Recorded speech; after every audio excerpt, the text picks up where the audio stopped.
On an overcast night, April 14, 1865, at around 10:20 p.m., the 16th President of the United States, Abraham Lincoln, was shot by an assassin in a popular theater not far from the White House in Washington, D.C. The theater was packed to the rafters. People were in a celebratory mood. To say the least, this was a night to remember for the 1,600 or so audience members in attendance. The tragedy on show for once was very much real. The man accused of firing the fateful bullet, a well-known actor, a star in the USA from a notorious and sometimes peculiar star-studded family, would become the center of the legend, lies, and conspiracy theories. This was not your average assassin. It wasn't your average assassination. The world had never seen anything quite like it. It still hasn't. As the expression goes, you couldn't have made this up if you tried. But the attack on Lincoln is only half of the story. Just minutes before the president was hit at around 10:10 p.m., within a stone's throw distance from the White House,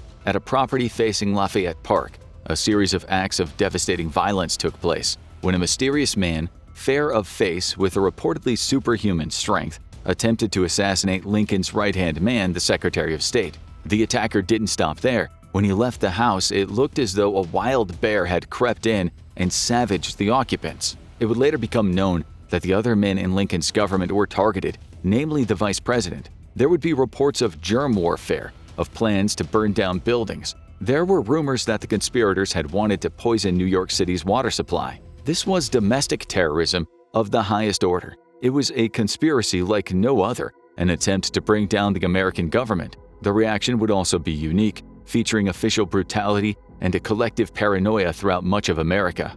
The United States was broken. It was severely polarized, and the man many people believed could put the pieces back together again was now dead. Heads would roll, but whose heads? This was 1865. Catching criminals wasn't easy. Understanding why they did it would be another puzzle, a puzzle that still confounds and divides people today. As does the question, did the authorities get everyone involved? Or were some people scapegoated while others got away? In this show today, you'll hear the full story. And with these facts, we hope you'll be able to form a complete picture of this incredibly strange historical tragedy. April 14, 1865, was Friday, Good Friday, a day in the past that hadn't been very lucrative for John T. Ford, the owner of Ford's Theater in Washington, D.C. Ford was not in town on this day. He was in Richmond, Virginia, a city that until April 2, 1865 had been the capital of the Confederate States of America. It was still full of rebels, spies, and people that hated Abraham Lincoln. The fact that Ford was there when the president was attacked in Ford's own theater, and the fact that Ford was a good friend of the assassin, was going to lead to a world of pain for Mr. Ford. His brothers would suffer too, at the hands of the authorities. The day after the crime, April 15th, Ford was still seemingly unaware of what had happened. He wrote to his mother telling her he was gratified to have such a good wife and the fact that his 6 children were growing up in good health. He wrote, "We have our 6 children. Annie is taller than her mother. Charlie is a very bright, handsome boy, nearly 13 years old. He is studying hard and a fine scholar." He noted that his daughter's birthday was on the day he wrote the letter, and she was 15 years old. He said his own birthday was April 16th. He would be 36. Life was good. Well, would be, until he was arrested after taking a train from Richmond to Baltimore. He had no idea that on the night of the crime, his theater was thronged with people. The mood in D.C. was jovial. It was electric. Earlier on Palm Sunday, Robert E. Lee, the General-in-Chief of the Armies of the Confederate States, had surrendered to Ulysses S. Grant, the commanding general of the United States Army. The Civil War was not completely over. There were still Southern troops holding out, but the official war was as good as done. Still, the bloodiest war in American history, an absolute bloodbath, looked like it was about to end. The people in the Capitol were in a festive mood. The wine flowed, buildings were lit up with gas jets to make it look like the stars and stripes. The words peace and victory shone throughout the night sky. All through the streets, men and women wobbled around, drunk out of their minds, intending to party until the early hours of the morning. They were in for a shock. Soldiers not long from the battlefield bar-hopped, each time finding new people to celebrate with. This was about as good as a Good Friday could get, and many people were ready to go out to Ford's Theater on 10th Street, one of the best theaters in town, and watch the play Our American Cousin, a British comedy in which an uncouth American man meets his aristocratic British relatives and other posh characters, including Lord Dundreary, a wealthy and utterly brainless English nobleman. People found the play hilarious on both sides of the pond. Laden with gags and amusing characters, this farcical satire picked up on generalizations of the time, namely snobby British people and the jingoistic American abroad. That night, a who's who in the Union Army would be at Ford's to watch the play, men whose names would go down in history for their battlefield heroics. Some of these men were warriors of Gettysburg, the battles of Atlanta and Bull Run. In short, this was not the kind of audience you'd want to commit a crime in front of. Here were some of the toughest and scariest men in America, all under one roof. Many of the audience were there that night because they'd read in the Evening Star the day before that the president, Mr. Lincoln, was going to attend. His wife Mary would be there as well, as would Grant, the real hero of the hour in many people's eyes. A song had even been made especially for that night titled "Honor to Our Soldiers." The audience would come to celebrate victory and would leave with their biggest loss. Ford's staff had brought in a special walnut rocking chair so Lincoln would be comfortable watching from the box. The chair was placed right next to the box's door. An armchair was placed on the other side of the box, and a matching sofa would sit in the middle. Staff put up 2 American flags on either side and hung another over the balustrade. A gilt-framed portrait of George Washington was also hung up. Patriotism was in the air. Many people would spend much of the play looking up at the box, trying to catch the expressions of its occupants. The main attraction wasn't actually Lincoln or Mary, but General Grant, hero of the Appomattox. Little did the audience know that on the day of the play, Grant actually took the afternoon train home to Burlington, New Jersey. This would be a disappointment. But when the president's party arrived that night fashionably late, the entire crowd erupted into cheers. Everyone in the theater, about 1,600 people, stood up and clapped, only sitting when Lincoln acknowledged them, gave them a wide smile, and sat down himself on his rocker. He was mostly obscured by one of the hanging flags when the band started to play "Hail to the Chief." On the other side of the box, Miss Clarice Harris and her fiancé, Major Henry Rathbone, filled the sofa. As good friends of the Lincolns, it wasn't the first time that they'd attended a theater performance with them. Looking radiant in her flowery dress was Mrs. Lincoln, Mary, the product of a wealthy slave-owning family in the South, whose life after her husband's death would spin out into madness and depression. She would not be the first lady in American history to hold a husband after he'd been shot in the head, but she became the first lady to be married to an assassinated U.S. president. There would be 4 in all gun deaths, but none quite as spectacular as what you're about to hear. Mary had said to Abraham earlier in that day, "Dear husband, you almost startled me by your great cheerfulness." He replied, "And well I might feel so, Mary. I consider this day the war has come to a close." This was a great day for the couple. They had suffered terribly from the loss of their child, Willie, who'd perished 3 years earlier from typhoid fever, with both his parents at his bedside. Abraham told Mary the day of his death, "We must both be more cheerful in the future. Between the war and the loss of our darling Willie, we have both been very miserable." Things were finally looking up. The play started. The Lincolns and their party easily had the best view, only about 12 feet above the stage directly below. Lincoln and Mary were evidently enjoying the play. Mary could be seen smiling throughout much of it, although her husband's attention was twice interrupted when messages were brought to him. They evidently weren't important enough to remove Lincoln from the theater, but occasionally he sat back with his head in his hands, presumably in deep thought. At approximately 10:15 p.m., the play had reached the second scene of the third act. It was then that James Ferguson, the owner of the Greenback Saloon next to Ford's Theater, saw from his seat a man with a black mustache walking toward Lincoln's box. Ferguson knew who it was right away. It was the actor, the always well-dressed and very talented John Wilkes Booth. Booth got close to the box, his hat held in his hand, and looked around. In the play, Miss Augusta Mount Chessington had just discovered that the boorish American main character, Asa Trenchard, isn't only an American savage, but he doesn't have the fortune she thought he had. Trenchard says to Augusta's mother, "I'm offering her my heart and my hand just as she wants them, with nothing in them." Augusta then realized her time spent with the man had been wasted. He was broke, not some rich American cousin as she presumed. The mother then turns to Asa and tells him, "I am aware, Mr. Trenchard, you are not used to the manners of good society." She storms off the stage and Asa is left alone with his thoughts. He says to himself, "Don't know the manners of good society, eh? Well, I guess I know enough to turn you inside out, old gal. You sockdologizing old man-trap." This line, spoken by actor and funny man Harry Hawk, was considered to be one of the funniest moments in the entire play. It never failed to get the audience in stitches, and so it did on this fateful night. The theater erupted with laughter, as did Lincoln. Hawk was just about to walk off stage amidst the hysterics when something startled him. He heard a loud pop, and when he looked up, he noticed some kind of commotion in the president's box. He saw a man step from the shadows, smoke hanging around him, and with the stage lights illuminating the man's twisted face, Hawk heard him hiss the words, "Sic semper tyrannis." Witness accounts differ. Whether Booth said this exactly or something else has been disputed, but it is likely he did say it. In Latin, it means, "thus always to tyrants." What it really means is tyrants will always be overcome. They will always have their day and be overthrown. You'll understand exactly why Booth said that later in the video. Hawk then saw this crazy-looking man jump right over the box's balustrade, just vault over it, and drop down to the stage 12 feet below.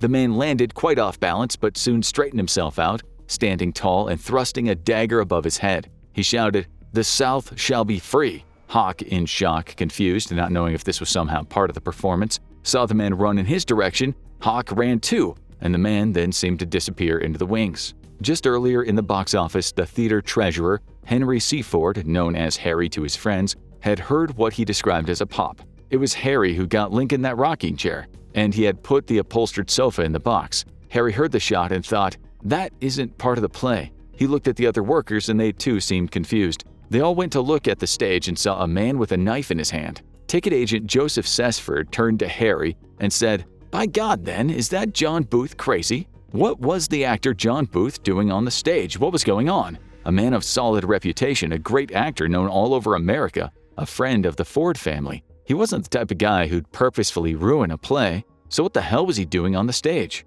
Booth's father, also a well-known actor, was renowned for doing crazy things, but his children had always tried to live that down. They weren't like him. This didn't make any sense to those who knew Booth. In the main audience, most people wondered if something new had been added to the play just because the president was watching. Some had heard a scream coming from the box. Many people froze. Wait, had someone just been murdered? Some thought. A businessman named Edwin Bates later said, "The actor seemed no more to comprehend the matter than the audience. Why had no one tackled the man with the dagger?" The audience was full of soldiers who'd spent the last few years witnessing murder after murder. Many were in uniform that night. A student, Charles Addison, later explained, "Everybody was confounded and paralyzed. No one comprehended the moment. Then all rose up trying to recover themselves, imagining anxiously what it all meant and if the president had just been assassinated." Not everyone froze. Major Joseph B. Stewart, a lawyer, standing at 6 feet 6 inches tall, massive at the time, jumped into action and went after the man with the dagger. He almost got him, but the man then seemed to just disappear, and Stewart found himself alone down a dark passageway. He then glimpsed the shadow of the man about to take off on a horse. Stewart ran at the horse and almost got hold of the reins, but the man stayed on and managed to gallop away. It was now dawning on the audience what had just happened. You could hear the word murder spoken over and over. The anxiety in the air became claustrophobic. What had they just seen? Had a brazen assassin seriously just murdered the president of their beloved country and then mocked them from the stage? Had this happened and they'd not done anything about it? There was great sadness mixed with what would be eternal shame. Why hadn't they done anything? Now people were clambering to the stage, falling over each other trying to get to the president's box to help. Some hardened war veterans didn't move at all. They crouched down, head in their hands, and wept. Some just stared up at the box, transfixed, haunted. They could see the horror on Mrs. Lincoln's face. They heard her when she let out another great scream. As she did, a woman in the audience fainted and fell to the floor. Lieutenant John J. Toffee was beside himself. This man, a war hero, a Medal of Honor recipient who'd killed many a man from the Confederate Army, had been injured himself in the war. And he didn't just freeze when he saw the madman with a knife, but he watched it all with a revolver strapped to his side. He was one of the many soldiers in the audience who were armed and didn't think fast enough to shoot the assailant. Some men at least did head to the door from where they believed the assailant had escaped, only to find a young boy there who said a man had just whacked him on the head with something and gotten on a horse. Mary had the president in her arms as Major Rathbone knelt down a few feet away.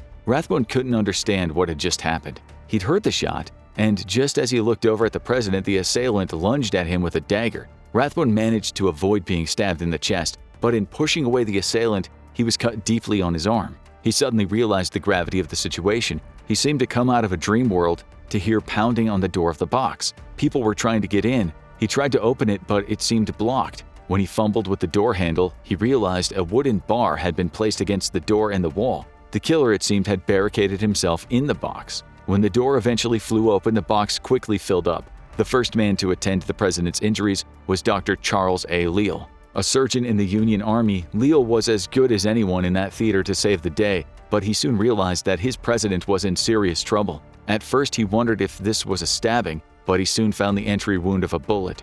Lincoln barely had a pulse. He was unresponsive. He was struggling to breathe, but he seemed to improve when Leal removed clotted blood. This was quick thinking from the 23-year-old surgeon. He'd only gotten his medical degree 6 weeks earlier. Some people in the audience shouted that the perpetrator had been caught. Among the frantic mess of people, shouts of "hang him" could be heard. One man screamed, "Take out the ladies and hang him here on the spot." It was a false alarm, one of many that would happen in the ensuing minutes and hours. In the box, the actress Laura Keene was now helping out, cradling Lincoln's head on her lap as blood stained her beautiful gown.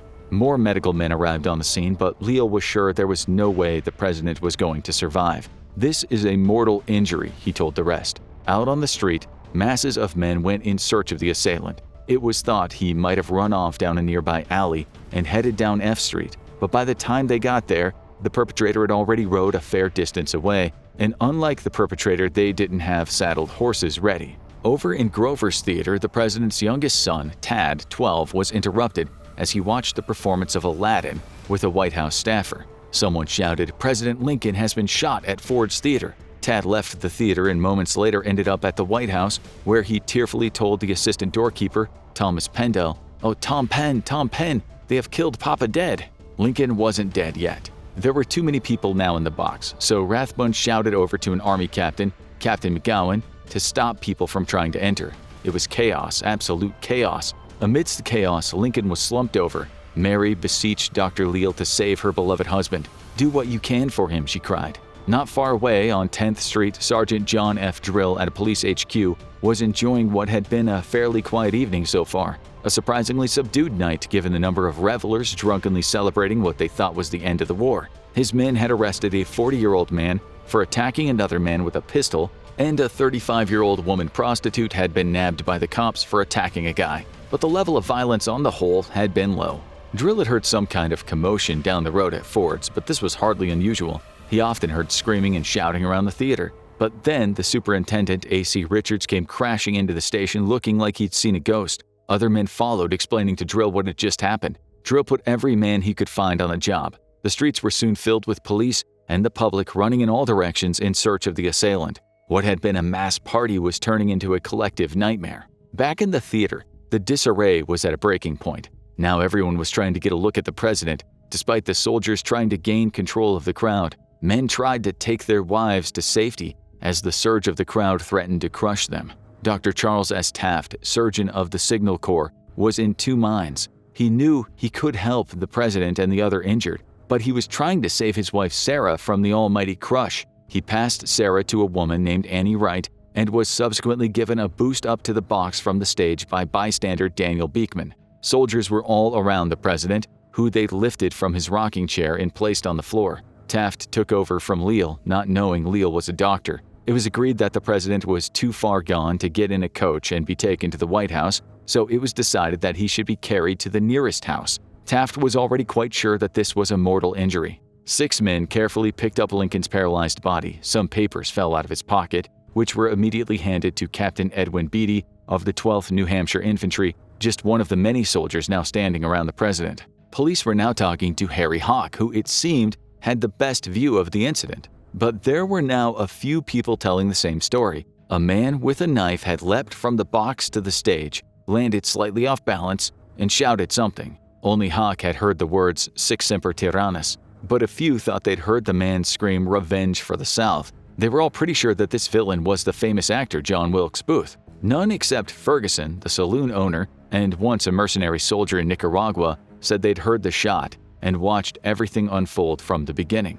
Ferguson seemed to almost be enjoying this little adventure and the fact that he was now at the center of it. He gave a sworn statement to the police and later the War Department. He would become a star witness, and his face was often in the newspapers, something in which he seemed to relish. Many people that night came forward to tell the police what they'd seen and what they knew about Booth. James L. Maddox, the prop master of Ford's, said Booth had been seen around the theater since about last Christmas. He said Booth regularly turned up at shows not as an actor but as a spectator. Maddox said Booth had asked him about renting a stable for his horse. Booth told him, like he told many others, that he'd done well in the oil business. He needed a stable and a clerk. Maddox helped get him a stable, which Booth paid $5 a month for to Mary Ann Davis, a widow. All these people would become key figures in the investigation into the assassination, especially when it was found that Booth had conspired with others to murder the president. The question was, who with and how high up did the conspiracy go? Was this the story of a madman and a bunch of amateur scoundrels,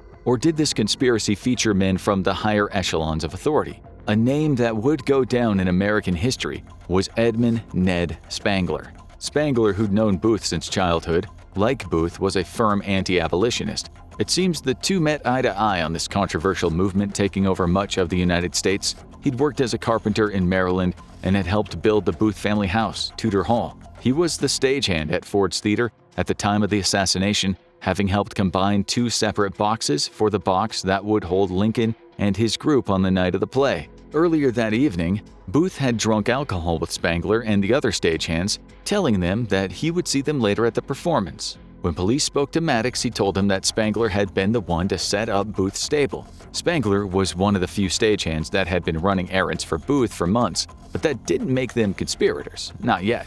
What about the horse Booth rode away on? Joseph Peanuts Burroughs told the police that he'd been the one that was holding the horse for Booth. He said he'd been working for Booth for some time and was with him when Booth sold the horse that he had before that. Burroughs had helped clean up Booth's buggy earlier in April and had gone with Booth and Spangler to the market when they tried to sell the buggy. He instantly became an important witness. Burroughs told the police that the new horse, the one Booth had ridden away on, was a light bay mare with a long wavy tail and a large fetlock, the part of the horse that looks a bit like an ankle. She had small ears, small nostrils, and a thin neck, said Burroughs. Important information since this was the 19th century version of a getaway car. He said the horse had an easy temperament, but Booth was okay with that, seeing as he was an excellent rider. The theater was in pandemonium. A fight had broken out, with people wanting some kind of souvenir to show that they'd been there when the President of the United States had been assassinated. I had never witnessed such a scene, attorney Seton Monroe would later say. The seats, aisles, galleries, and stage were filled with shouting, frenzied men and women, many running aimlessly over another, a chaos of beyond disorder. Monroe met with Laura Keene, who he said had Lincoln's blood all over her dress, hands, and cheeks. He asked her if the president would survive, to which she replied, "God only knows." That's when he saw the soldiers trying to carry Lincoln down the staircase feet first. Lincoln wasn't overweight, but he was 6'4", and he wasn't easy to carry. The soldiers kept having to stop and get their grip again. Crowds tried to get close to them only to be pushed back. Lieutenant John T. Bolton cursed at the crowd, hitting people away with the flat of his sword. Mary, Harris, and Rathbone followed. Inside the theater, people were now fighting over mementos in the president's box. The place was stripped clean in no time at all, which would later bother detectives who got there just a little too late. Out in the street, the soldiers inched forward with Lincoln, hoping to find a suitable abode to take him to. People watched from their windows. The artist Carl R. Bursch saw everything from his own window, and his subsequent painting would become the only image ever created from a first-hand witness account. Bursch's neighbor, Henry Safford, walked out of his house with a candle in his hands and said to the soldiers, "Bring him in here." He meant the house he was living at, 453 10th Street, owned by the German-born tailor William Peterson. Peterson, with his wife Anna and their 3 kids, quite often took in boarders, especially the many actors who were trying to make their name in the U.S. Actors like Booth, who was already famous. Peterson himself would become famous as the owner of the house where Abraham Lincoln died. Newsmen were already writing about the assassination. On D.C.'s Newspaper Row, Lawrence A. Gobright was becoming the first journalist to get the story out. A man had come to him straight from Ford's. Gobright released a special news alert via the Telegraph which said, "Washington, April 14, President Lincoln was shot tonight and is mortally wounded. More details to follow," he promised. If this sounded like a nightmare to those who heard it, they'd quake in their boots when they heard what happened 6 blocks away. This was the house of Secretary of State William H. Seward, a man who could easily have been the president himself, a staunch anti-slavery proponent, and a powerful man within the abolitionist Republican Party. There were many people in the U.S. at the time that said while Seward didn't win when Lincoln appointed him as Secretary of State, it was he, not Lincoln, that was the most powerful man in the Republican Party. He'd easily been the most popular Republican, and many asked if Lincoln hadn't won through some kind of cheating. Seward, they thought, should have won. At first, Seward was bitter, once saying, "Disappointment? You speak to me of disappointment?" To me, who was justly entitled to the Republican nomination for the presidency and who had to stand aside and see it given to a little Illinois lawyer. Still, as time went on, the two warmed to each other. And as we say, many thought Seward held just as much sway as Lincoln in American politics of the time. He certainly was able to make some of the biggest decisions in the government. So if someone wanted revenge for the South, then William Seward was top of the list when it came to rubbing out the leading Republicans. That night, not long before Lincoln was shot, there was a knock at his house door. Seward was in bed at the time in his third-floor bedroom, recovering from a carriage accident that had left him with some serious injuries. The person at the door told a servant that he had some medicine for Mr. Seward and he'd like to give it to him. The servant didn't want to let the stranger in, but he pushed past the servant with ease. Walking up to the third floor, Seward's son, Assistant Secretary Frederick Seward, confronted the man. Frederick opened the door to his father's room and peeped in, and lying, he said, "He's asleep." He had no idea if this man was a threat. Just then, 16-year-old Fanny Seward, Frederick's sister, opened the door again and declared, "Fred, father is awake now." Fred shot her a look of annoyance. He was just about to make another excuse as to why this stranger couldn't see his father when the man said abruptly, "Is the secretary asleep?" Fanny, now aware of the situation, said in a small voice, "Almost." She closed the door and ran back to her father. Frederick, now anxious, told the man he'd passed the medicine on. The man said thanks, turned away, and while his back was turned, he whipped out a revolver, spun around, and within what seemed like a nanosecond, pushed it into Frederick's temple. He pulled the trigger, only for a click to be heard.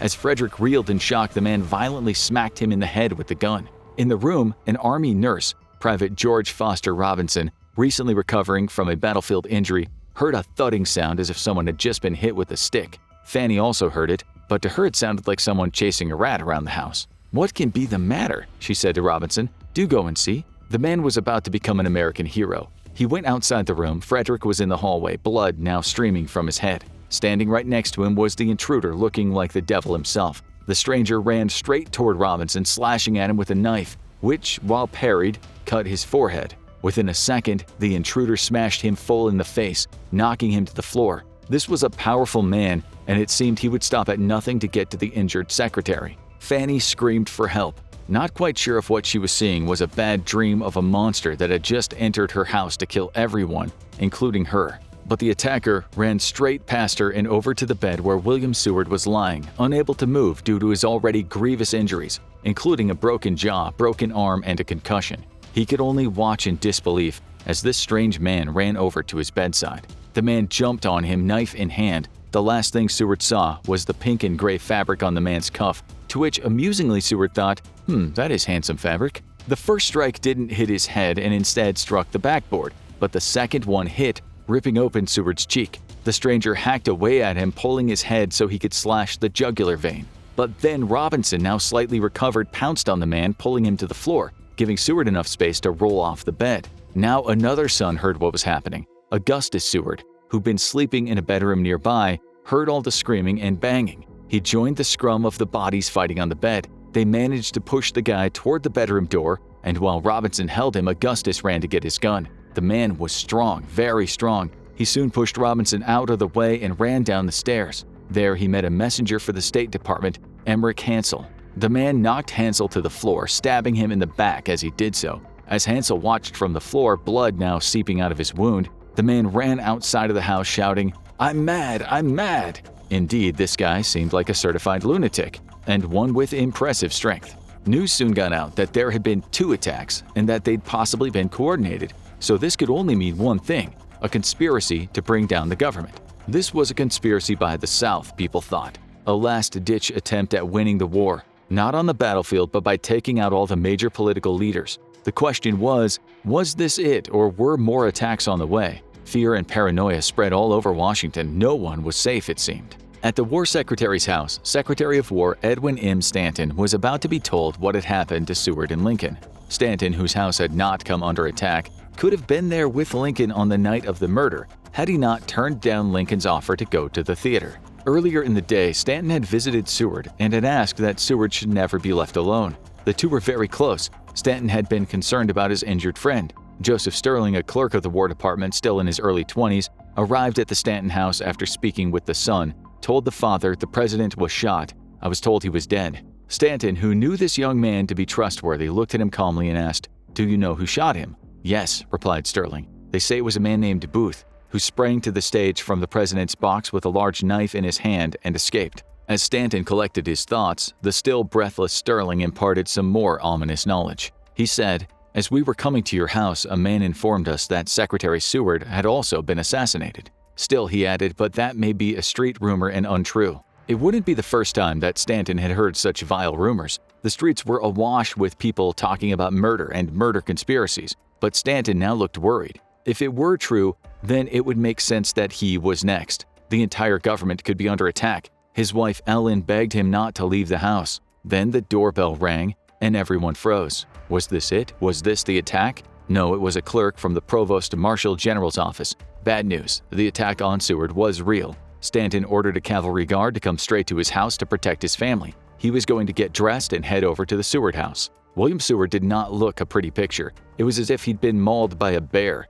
Dr. Tullio S. Verdi was already attending his injuries. Verdi later said of what he saw, "He looked like an exsanguinated corpse. In approaching him, my feet went deep in blood. Blood was streaming from an extensive gash in his swollen cheek. The cheek was now laid open." On examination, Verdi was pretty sure that the assailant's knife had not killed Seward, only because it had been deflected by the newfangled metal brace that was holding Seward's broken jaw together. His accident, in which he had to jump out of a moving carriage, had saved him. When Stanton arrived at the house, he witnessed the scene from a horror story. Blood trails led right through the house. Augustus was losing a lot of blood. He'd been slashed 3 times, 2 of the cuts going right down to the bone. Robinson was injured so badly he couldn't get off the floor, but he assured the others that he was fine and the other men should be treated first. Poor Emmerich Hansel was lying on the floor. The attacker had caused a huge knife wound in his back. It didn't look good. He was struggling to breathe. Frederick had at least 5 skull fractures, some of which were so bad his brain was exposed. This was a massacre, a one-man massacre. Frederick was probably the worst off, or it seemed that way at the moment. He wasn't expected to survive the night. Franny was in shock. After the attack, she went over to what she thought was a pile of clothes, only to realize it was her father, pulped and bloodied. She thought he was dead, only for him to tell her, "I'm not dead. Send for the police and a surgeon and close the house." What kind of maniac had done this? Witnesses said the Seward attacker had really small hands, but superhuman strength. It was said he had the face of a young boy, but the powerful frame of a man. His eyes glared. He spoke like a gentleman. What kind of person were they looking for? A boy man with fine manners and the strength of a gorilla? It didn't make sense. What also didn't make sense is how the attackers had gotten away so easily. It could only mean one thing: someone had to have been helping them. But who?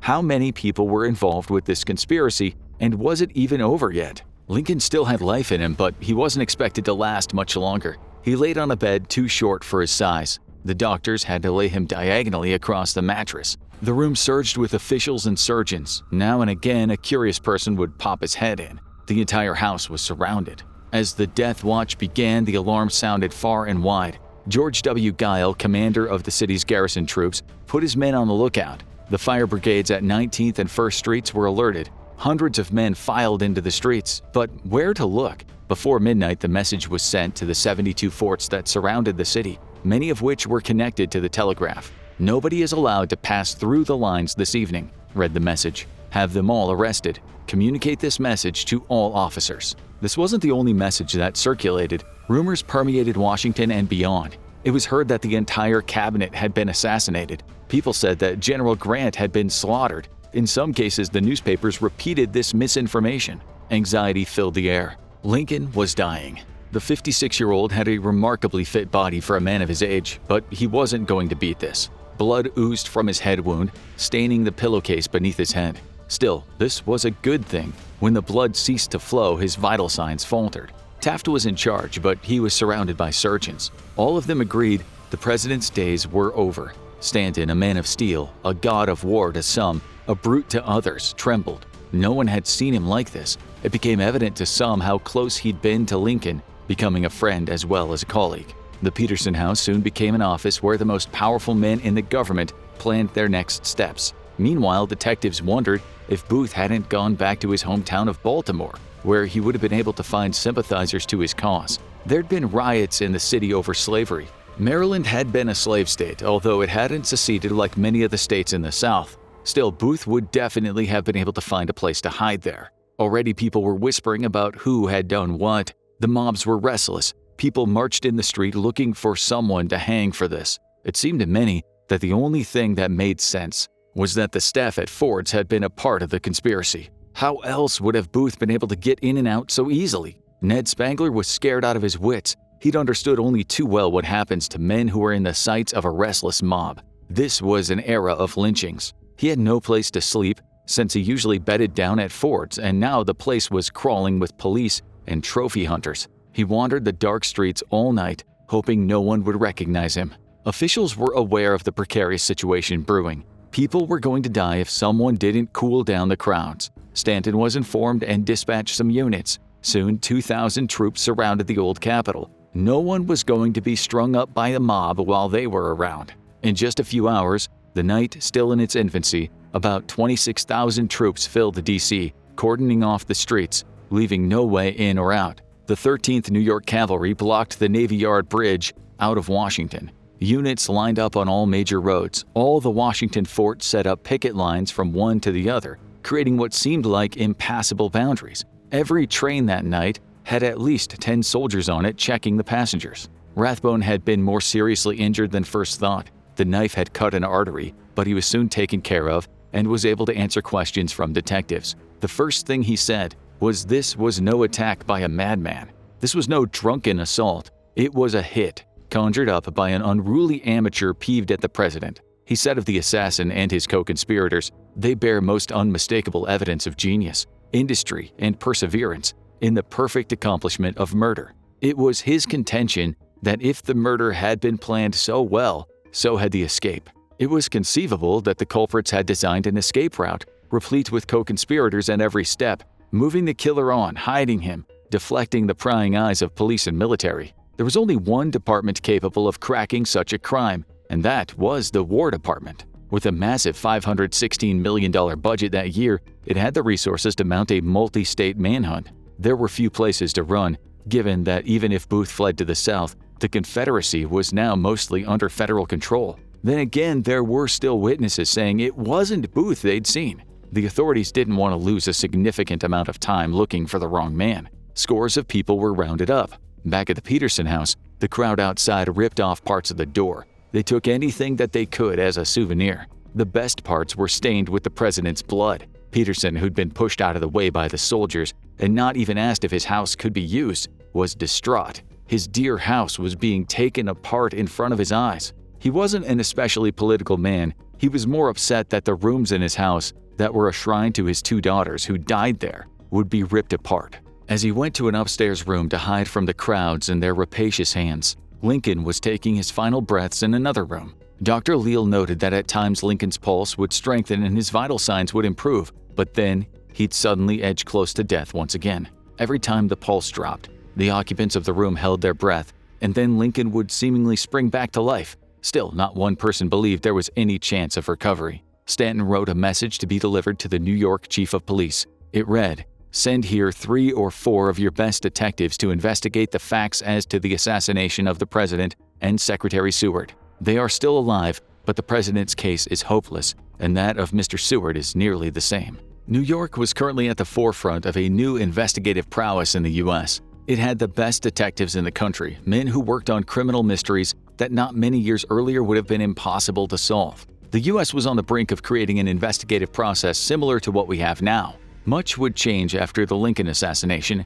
and that included bolstering protection for the president. Still, the modern-day equivalent of the Secret Service didn't arrive until the anarchist Lon Czolgosz shot President William McKinley on September 6, 1901. Czolgosz shot McKinley twice in the stomach at close range, and he died 8 days later. The Secret Service, up until then, had been a part of the branch of the Treasury Department to investigate counterfeit currency. Then it became part of the president's detail. If something like that happened after Lincoln was killed, Mr. McKinley might have lived a much longer life. Police in Washington had already had a tip-off. They'd heard that a man named John H. Surratt might have been involved with the attack at the Seward house. Police heard that a house at 541 H Street was where they'd find this Surratt man, but it was actually the home to his mother, Mary, who regularly took in boarders there. The house was just a few blocks away from Ford's. Police surrounded it, making sure no one could escape from the doors or the windows. One of the boarders, Louis J. Weichman, almost was asleep when he heard the doorbell ring as if someone had tugged it in a fit of anger. "Who's there?" he shouted. "Detectives," someone replied, asking, "Is John Surratt there?" Weichman steadied himself and cracked open the door. "No, sir, he is not in the city." Mary was woken up. She told the police that John was away and she hadn't seen him in about 2 weeks.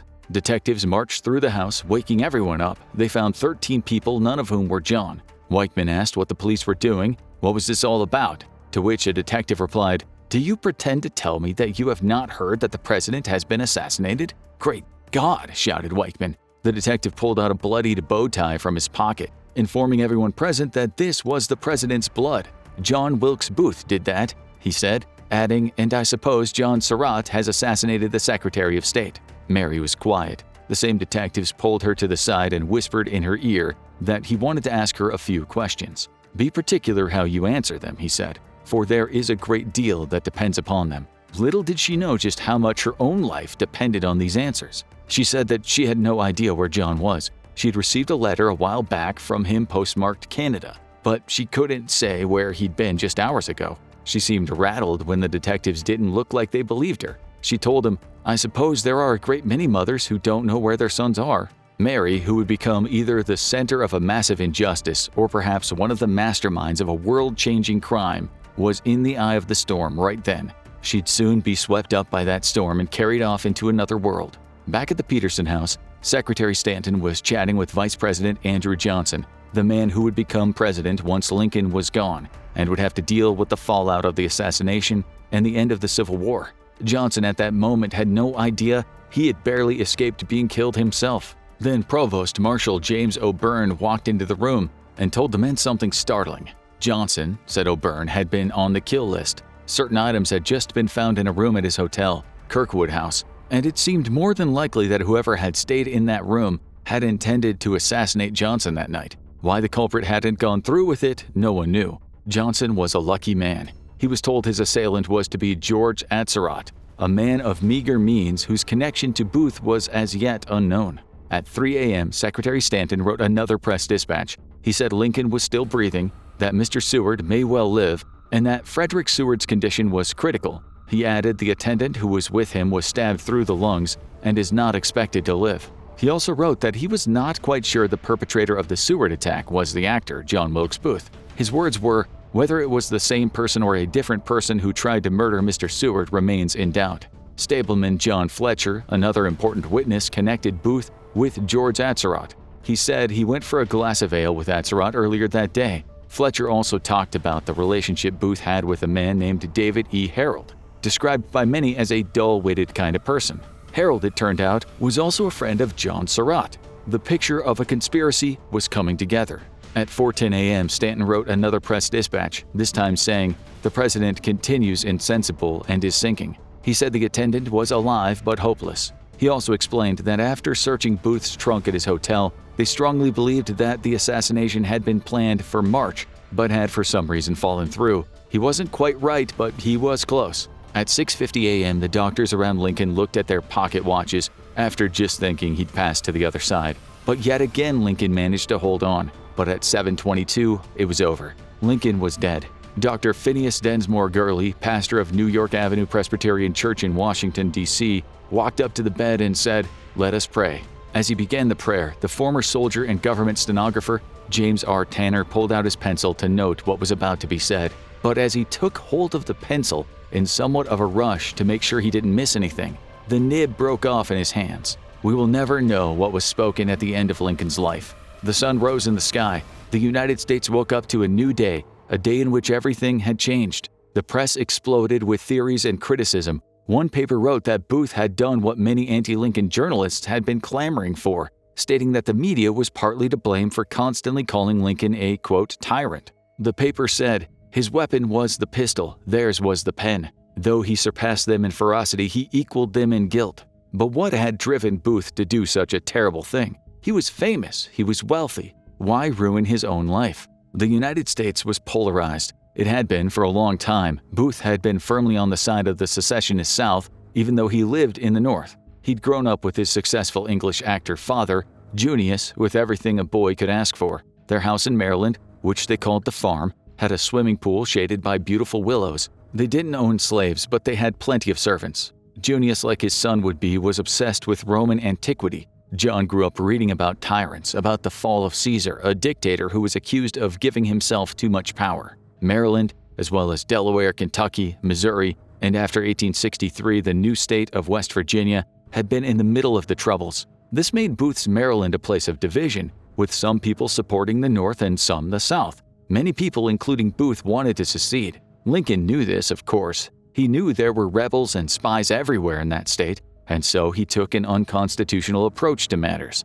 He suspended habeas corpus in Maryland, a fundamental right for citizens written into the U.S. Constitution that protects citizens against unlawful and indefinite imprisonment. He also imposed martial law in Baltimore. His government illegally arrested people for their alleged beliefs. They even arrested pro-secession members of the press. The Constitution, said people like Booth, was now worth nothing. Lincoln, according to some, was becoming like Caesar. Booth's friends and family, just like the entirety of Maryland, were divided. While many stayed quiet about their beliefs, Booth saw it as his right to say what he wanted.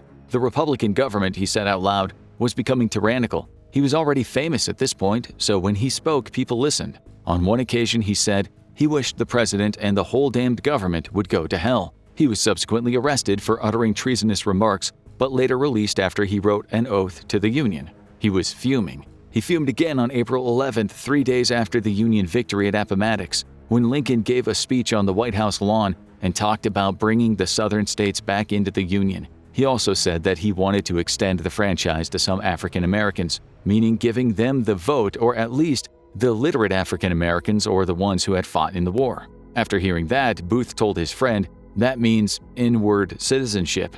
Now, by God, I'll put him through." That was the last speech he will ever make. So did Booth see himself as an American Brutus, one of the main conspirators who killed Julius Caesar on the Ides of March? Brutus saw himself as liberating Rome from a tyrant, and Booth believed that he was going to do something similar in the U.S. For his part, Lincoln believed he'd done the right thing to protect citizens and to protect the very foundations of his country. But his actions still elicit criticism today, just as do the actions of President George W. Bush, who signed a law suspending the right of habeas corpus during the global war on terror.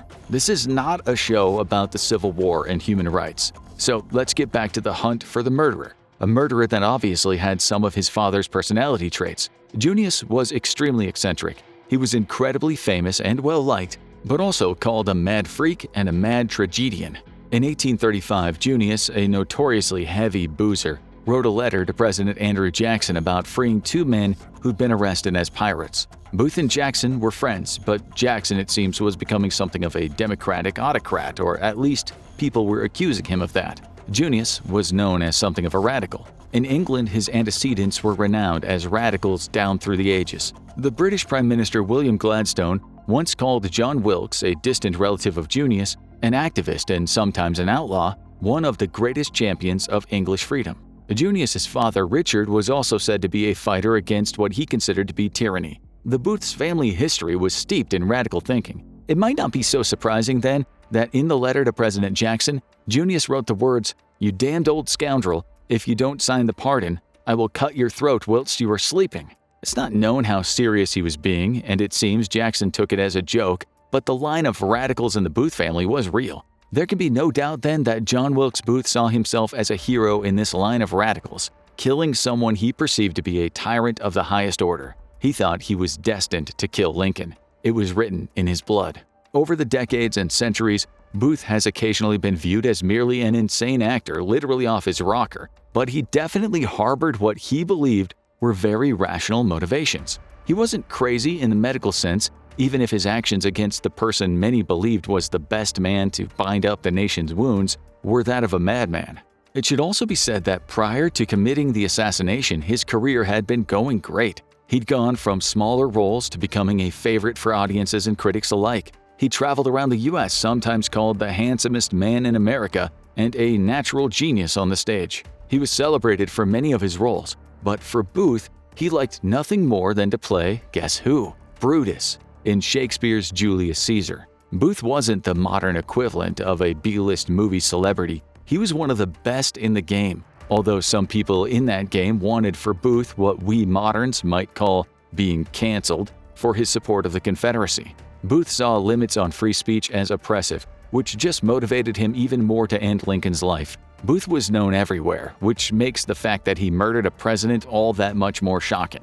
We can only imagine how much disbelief there'd be in 2024 if a Hollywood A-lister somehow managed to put a bullet in the head of the American president. Booth pretty much ended his career on his own back, taking some of the money he'd earned from acting and investing it into the oil business. It's often said he invested $6,000, around $112,638 in today's money, but various biographies on Booth state he sometimes pretended to have more money than he actually did. He certainly had enough money to concentrate on two things: one, investments, and two, paying for his assassination plan. Booth had a plan brewing in his head. On December 23, 1864, Booth met Dr. Samuel Mudd, as Mudd was doing some Christmas shopping in Washington. Mudd, who was a tobacco farmer in southern Maryland as well as a doctor, had seen his profits falter during the Civil War and also as a result of Maryland ending slavery. It's important to understand such losses in view of the later trial and accusations of conspiracy. It was on Christmas Eve at Brown's Metropolitan Hotel that he met Booth. Through Mudd, Booth was able to meet John Surratt. Booth had wanted to meet John Surratt for some time, given Surratt had connections to the underground rebel movements. This Christmas, he also met a young man who was boarding with Surratt's mother. His name was Louis Weichman, who you'll remember was the guy that answered the door at the Surratt place when the cops arrived there after Lincoln was shot. The conspiracy was now taking shape, with Booth as the mastermind, but the plan, at first, was not to kill Lincoln, but to kidnap him and then blackmail the government to release Confederate soldiers. David Harold was going to act as a utility man. Two men were going to be muscle for the operation, men we haven't mentioned yet. They were both Samuel Arnold and Michael O'Laughlin. Arnold, who was the former schoolmate of Booth, was unemployed and without money. O'Laughlin was a former Confederate soldier who sympathized with Booth's contention that Lincoln had to be stopped. On March 15, 1865, they all met at Gautier's restaurant on Pennsylvania Avenue in New York City to discuss kidnapping the president. They'd agreed that they'd abduct Lincoln when he came out of a play that he was going to watch in D.C. They'd pull Lincoln out of his carriage and take him to Richmond, Virginia, and only give him back when the government released those Confederate prisoners. While in New York, Booth bought much-needed supplies for his plan: 2 Spencer carbines, 6 Colt revolvers, 3 Bowie knives, plus ammunition and 2 pairs of handcuffs. Since Booth's trunk was already heavy enough, he gave all this to O'Laughlin and then told him to hide everything. Some of these weapons, according to a man named John M. Lloyd, ended up at a tavern he leased from Mary Surratt. His testimony was crucial regarding what later happened to Mary.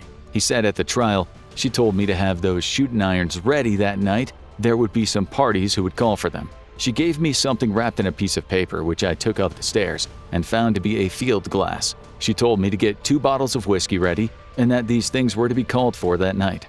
George Atzerodt was in on the plan, but so was another fella, a tall, young, handsome man who was strong, had a pretty boy face, and sparkling blue eyes. Where have you heard a description like that before? This was the attacker at the Seward House. His name was Lewis Powell, a man who'd once been part of a tough and successful Confederate battalion known as Mosby's Men, or Mosby's Rangers, or sometimes Mosby's Raiders. Powell is something of an enigma when we think about him now. He was said to be an intelligent, bookish, religious boy who had a fondness for taking care of wounded animals, yet some members of his family were known to be aggressive. Powell, who would later go by the name of Lewis Payne after deserting from the army, was known as an excellent soldier and a man who always shot to kill. The plan later changed from getting Lincoln in his carriage to abducting him from his box at Ford's Theater. Prior to that, they'd arranged to abduct him after he watched a play at Campbell General Hospital in Northwest Washington, but Lincoln didn't attend as planned, instead going to a ceremony at the National Hotel.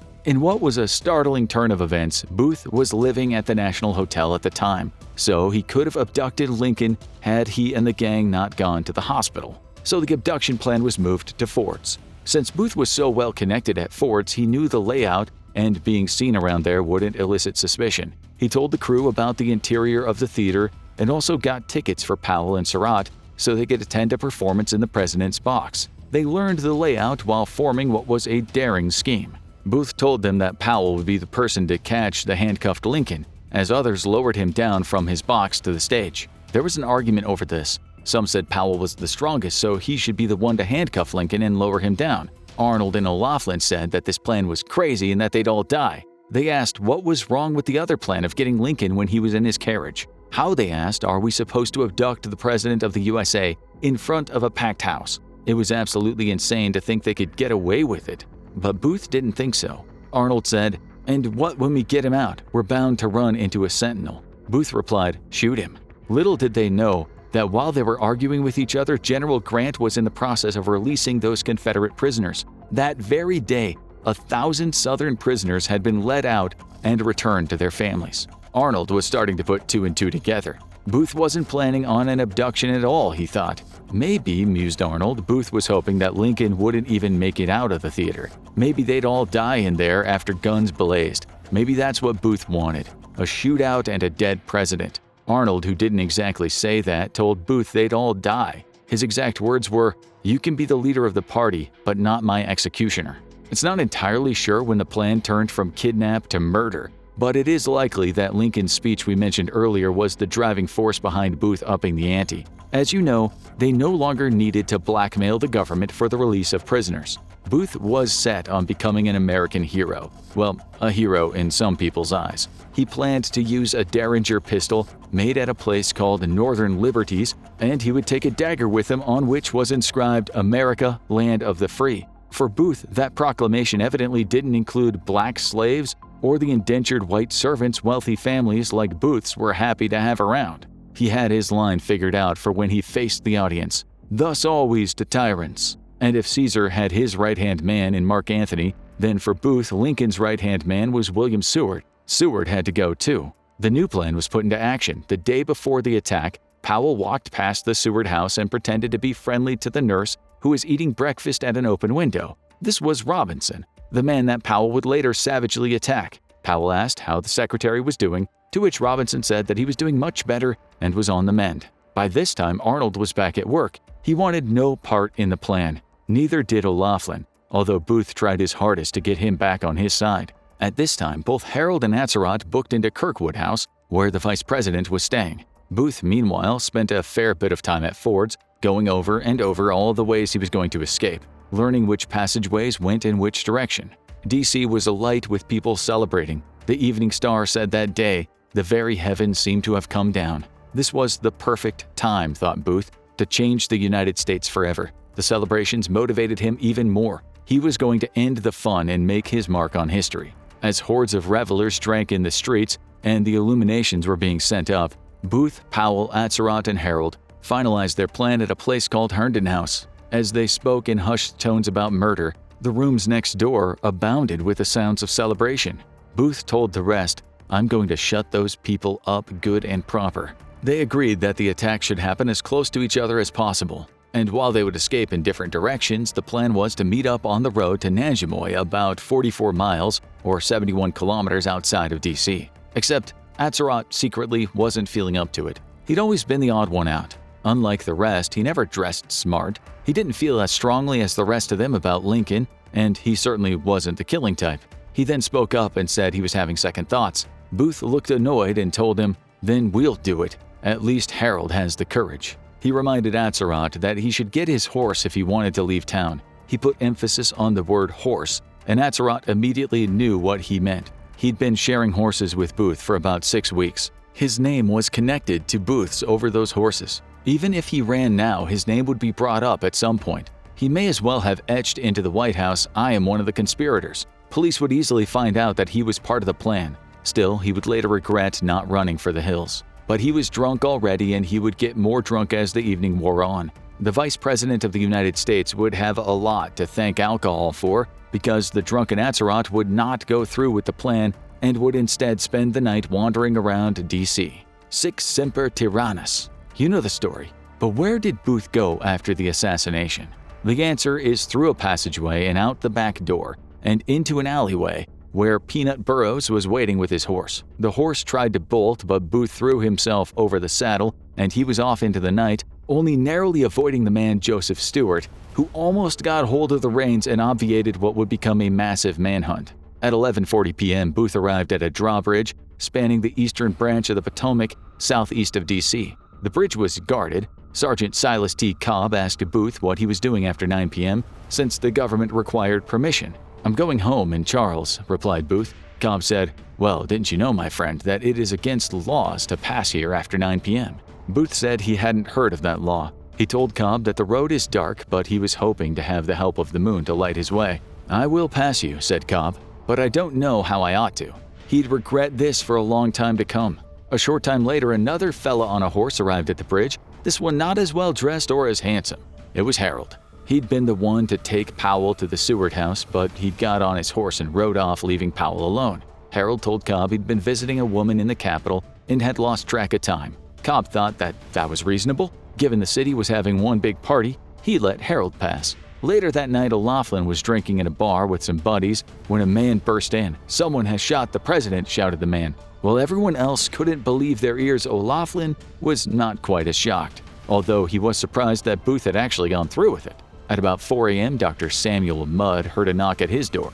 2 men were outside, Harold and Booth. One man was injured. It was Booth. His fibula, the smaller bone in his leg, had snapped. He couldn't really put any weight on it. Mudd would later claim he had no idea who these men were, and that as a doctor it was only right he treated the man.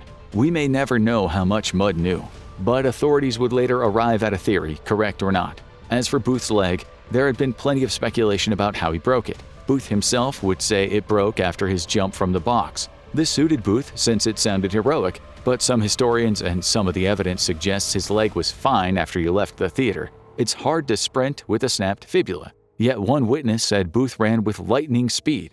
Booth might have broken his leg during his escape, but that didn't sound quite as heroic. Many people would be accused of being part of the conspiracy, including Booth's own family. It said when Junius was told about his son's part in the assassination, he just performed his part in The Merchant of Venice at a theater in Cincinnati. He apparently pulled at his hair, like a man deranged, and then barricaded himself in his room, fearing the wrath of the mob. Atzerodt was later arrested. Police had a tip-off about him. Someone said he'd been acting suspiciously when they asked about Vice President Johnson. In his room, police found a pistol and a Bowie knife, and they discovered he'd not stayed in his room the night the crime happened. They also found a bank book belonging to Booth. Atzerodt was picked up later in Maryland. Powell, who didn't know the streets of Washington very well, may have done a few things depending on which historian you read. He may have hidden in a vault at a cemetery. He might have hidden up a tree for 3 whole days, although that sounds unbelievable. He may also have ridden aimlessly around on his horse. That sounds more like the truth. Whatever the case, he tried to disguise himself as a common laborer, and then he returned to the Surratt house, not knowing that it was already under surveillance. He wasn't wearing a hat, which was viewed as unseemly for a man in those days, almost like not wearing pants today. When police turned up at the house again, they became suspicious. This man, claiming to be a laborer, had such fine hands. His story didn't ring true. Meanwhile, William Seward recovered from his injuries, recovered as in not died, since it would take a while for this terribly beaten-up man to get back on his feet. His son Frederick came out of his coma. Robinson eventually got better, but his recovery lasted months, not weeks. He was later handed the Congressional Gold Medal and $5,000 or $94,000 in today's money for his bravery. Even poor Emmerich survived, and he too got some money, but only $2,000, $37,000 today, but still quite a bonus in those days. They had, after all, saved Seward's life. The main man, the orchestrator of everything, was still on the run. It said Booth found out about the Seward house attack while in hiding, and according to Harold, Booth was horrified that such a bloodbath had occurred. He hadn't meant for so many innocent people to be hurt. Booth was also apparently upset that Ned Spangler had been arrested. Spangler, who Booth said had no part in the conspiracy, was having a hard time with the authorities. What Booth didn't know right then was how badly the prisoners were being treated. The authorities were arresting people left, right, and center, and were hardly in the mood for niceties or at times adhering to conventional ethics. Spangler would later detail the torture he faced after his arrest, which included guards knocking him unconscious with a heavy object. With a hood over him and a ball and chain strapped to his legs, guards beat the crap out of him. Booth's time on the run is a long story in itself, an epic adventure, but let's move on to the final days. Booth, wet, dirty, and cold, was not having a good time. Life on the run was hard, even though he had some help on the way. Still, he hadn't become the hero as he was expecting. Even newspapers in the South called Booth a monster and evil. Confederate generals said Booth was a disgrace to America. This was hardly what Booth had wanted. His existence on the run was precarious. He could hardly risk going to look for sympathy. There weren't many places he could hide. As thousands and thousands of people turned out to see Lincoln's funeral train, and as 2 soldiers died from gunshot wounds during the funeral, Booth was writing letters and poetry. He and Harold bumped into many people and told many lies, and they met the Garrett family at their farm in Caroline County, Virginia. There was a massive dragnet after him, the biggest dragnet ever known in the U.S. Part of it included a man named Edward P. Doherty, who led a search party consisting of many hardened former soldiers. One of them deserves a short bio. That was Sergeant Boston Corbett, an Englishman who had settled in the U.S. It was there that he'd been exposed to dangerous chemicals when treating fur, which very likely rendered him delusional at times and caused hallucinations. After his wife divorced him, Corbett grew a long beard and long hair and believed he was on a spiritual mission for Jesus Christ. He once famously met with some prostitutes, and because of his piousness and perhaps guilt, he went back to his room and removed his own testicles with a knife. It took him 2 weeks to recover in Massachusetts General Hospital. This man would go down in history, not for slicing off his own balls, and not for almost dying as a prisoner of the Confederates, but for what he did at Garrett's tobacco farm. Lieutenant Colonel Everton Conger, an intelligence officer, had led Corbett and other men to the farm thanks to a man named William Jett. Booth and Harold had been at the farm for a while before the posse turned up. The Garretts liked Booth, especially the little girls who he made laugh. None of them had any idea Booth was the man who'd killed Lincoln. Otherwise, they might have been tempted by the $140,000 reward, $2.6 million in today's money, that was on offer. Harold was at the end of his tether. He'd had enough of life on the run. He told Booth he would leave the Garretts, but Booth begged him to stay one more night. Sometime later, Doherty, Corbett, and the rest turned up at the house. The Garretts were already suspicious by this time, having just seen Booth's gun and wondering why he and Harold had earlier run out into the woods when the cavalry knocked at the farm. Doherty was in the father's face, Jack Garrett, asking him if he'd seen 2 men. He said he had. In fact, they were in the barn. Doherty told Garrett to go get them, to which Garrett said he was scared the men might shoot him. Still, he opened the door to the barn and told Booth and Harold, "Gentlemen, the cavalry are after you. You are the ones. You had better give yourself up." Booth had earlier told Harold, "I will suffer death first rather than give himself up." The men outside shouted that if they didn't come out, they'd set the barn on fire. Harold wanted to surrender, but not Booth. "I don't intend to be burned alive," said Harold, and started walking to the door, only for Booth to grab him and threaten to shoot him. He then let Harold go and whispered, "When you get out, don't tell them the arms I have." When Harold walked outside, the men grabbed him. Inside the barn, Booth could be seen walking from wall to wall with his crutch in hand. They set the barn roof on fire. The place was filling with smoke. Booth dropped his crutch and moved toward the door as Corbett, Colt 44 in hand, watched through a gap. He fired, fearing Booth would shoot rather than come out with his hands up. Corbett would later be arrested since the orders were to take Booth alive, but he was subsequently released on the orders of the Secretary Stanton. The men carried the injured Booth out of the barn and placed him on a mat Mrs. Garrett had laid down. Fluids in his throat were making it hard for him to breathe. He whispered, "Kill me, kill me, kill me." He lay there for 2 hours or thereabouts. Mrs. Garrett's sister, Lucinda, not one to miss out, cut off a lock of Booth's hair to keep as a souvenir. Booth was dying. He was suffocating. His organs were failing. As the light dimmed, he managed to utter the words, tell my mother I did it for my country, that I die for my country." The sun rose in the sky as the life drained out of him. Just before it did, he said, "Useless, useless." The verdicts were handed down on June 30th. After a long and complex investigation, it was decided that the guilty were to be executed, and that included the first woman in American history to be formally executed by the federal government. Mary Surratt, it had been judged, had been a lodestone in the conspiracy. Hundreds of people had been arrested and interrogated. Many had known John Wilkes Booth. Many were just a little bit too close to the crimes. John T. Ford, as well as his brothers James and Harry Clay Ford, were questioned endlessly. They each spent 39 days behind bars at the old Capitol Prison, but none was ever convicted of any crime. Only 8 people were convicted of being part of the conspiracy. Only 4 would be executed: Powell, Atzerodt, Harold, and Mary Surratt. Powell, who was certainly guilty, reportedly took the news of his impending death on the chin. Despite brutality in prison, Powell thanked the officers for his good treatment and said he felt bad for what he'd done. This was surprising, given that Powell, like the others, had been imprisoned at times with a hood over his head and an iron ball tied to his leg. Conditions were rough even for the times, which is likely why Powell once ran headfirst into his cell wall, perhaps trying to knock himself into a coma. A tough guy maybe, but he cried like a child when they put the hood on him. It was extremely unpleasant and made it hard to breathe.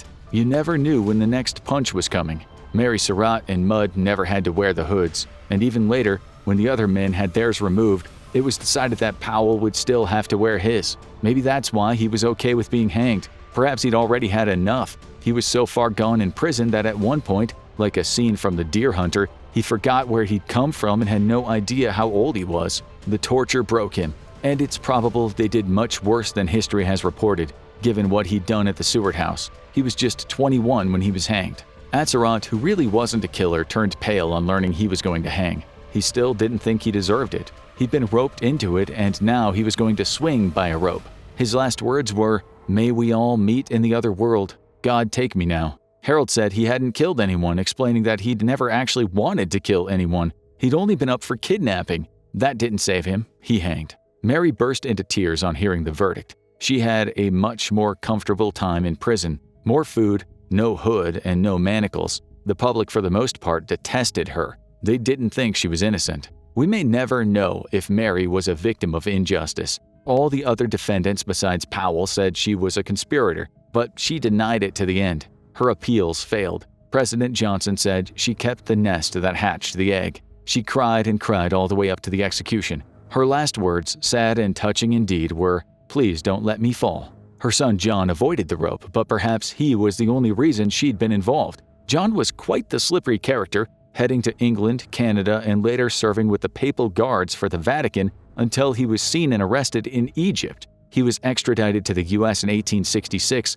but there was a hung jury, and he didn't serve a day in prison. He had to live with the guilt of his mother's death, something many people blamed on him. We might never know how much Mudd was involved, or O'Laughlin, or Spangler. The latter was likely totally innocent, but he served 6 years of hard labor anyway. In prison, he and Mudd became friends. Mudd was later pardoned and was a free man in 1869, and the same happened to Spangler and Arnold. O'Laughlin had died from yellow fever in prison 2 years earlier. After release, Spangler eventually ended up staying with the Mudd family. They hired him and gave him 5 acres of land, the least he deserved if he really was an innocent man. All of these people no doubt had fallen into a web spun by Booth. Booth had weaved them into his orbit of narcissism. It was all about him. He was the mastermind. He was the one that wanted to be Brutus in real life. After the assassination, he'd written in his diary, "Our country owed all our troubles to him, and God simply made me the instrument of his punishment. The country is not what it was. This forced union is not what I have loved." And therein lies a clue, what he had loved. It was all about him, not how he felt about the other people suffering. He certainly didn't care about the well-being of former slaves in the South, but he also didn't seem to care about the masses of Southern, mostly illiterate poor, the so-called rednecks, the clay eaters, people whose existences were wretched, who, according to writers such as W.E.B. Du Bois and later Nancy Eisenberg, were treated like degenerate dogs, American untouchables, scum of the earth. Booth wasn't anti-abolitionist on their part. They didn't profit from slavery. Slavery hindered their progress. It was no wonder many of them were discontent. Booth could have rallied for them, but he rallied only for himself in the end, in his quest to become an American Brutus. "I think I have done well," he wrote in his diary, "though I am abandoned with the curse of Cain upon me." In death, he still carries the curse of Cain. He was hoping to become a hero, but for the vast majority of Americans, he will play the villain for eternity on the great stage in the sky. Now you need to watch a conspiracy story with a difference. Was President JFK really killed by the CIA? Or have a look at 9/11 terrorist attacks, the timeline.